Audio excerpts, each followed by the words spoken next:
I'm sure we're all familiar with that basic story of this young man, Siddharta, from a privileged family in what would now be North Bihar in India, whose parents are told when he's born that he will either be a great world leader or he'll be a great religious leader. And the father wants him to develop the family ownership of land and power.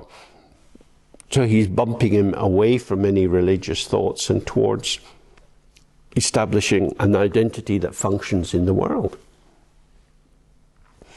Yeah, he has a great childhood. He has horses. He trains in bow and arrows. He trains in all sorts of activities of an entitled young man. He's protected from anything which would be troublesome. He seems to have an unimpeded movement in the world. And then one day he's out riding and he sees an old man. And the old man's walking very, very slowly. Thinking, okay. Then later he sees somebody who's very sick, who's been carried on a bed. And they look really in a bad way. Wow. And then he sees a corpse. He sees a dead body. Wow. Now, everybody else sees these things, but somehow this gets through to him and he's thinking, hang on a minute. This is me also. If that person is old, I can be old. If that person is sick, I can be sick. If that person is dead, I can be dead. I will die. So, what's it for? What's this life for? Is it just for having fun, for eating and shitting? What is it for? What will I do?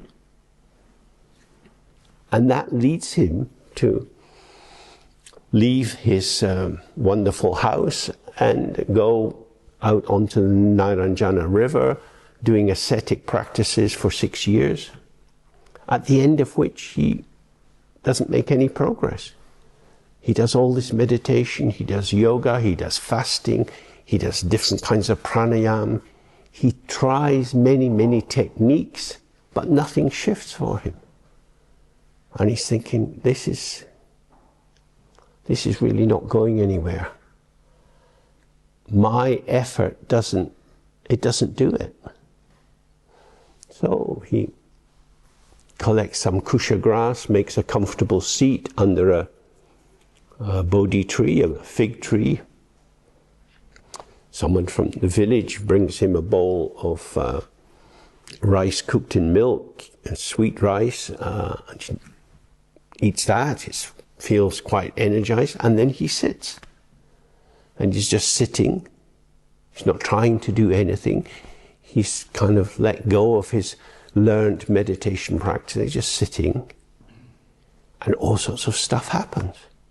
He has pleasant visions, erotic visions, violent visions, terrifying visions. He's just sitting. He's thinking, I can't chase these things anymore. I don't know what they're all about, but I can't chase them. And he puts his hand down, touches the earth, and he says, Earth, be my witness, I'm not moving. And with that, he starts to disidentify from the movement. The movement is arising in me as my thoughts and memories and dissolving. The movement is arising outside me in the visions and so on that I see, arising and passing, arising and passing. It's here. I'm not altering it. I'm not editing it. I'm not trying to improve it. I'm just here with everything. And that, from the Buddhist point of view, is the basis for the Buddha's awakening.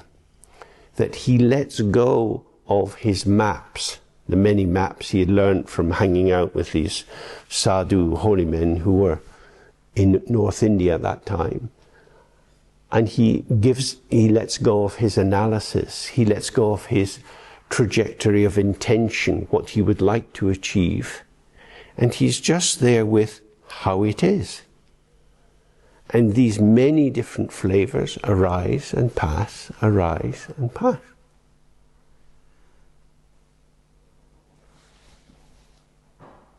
And they can only arise and pass if the space of experience is there.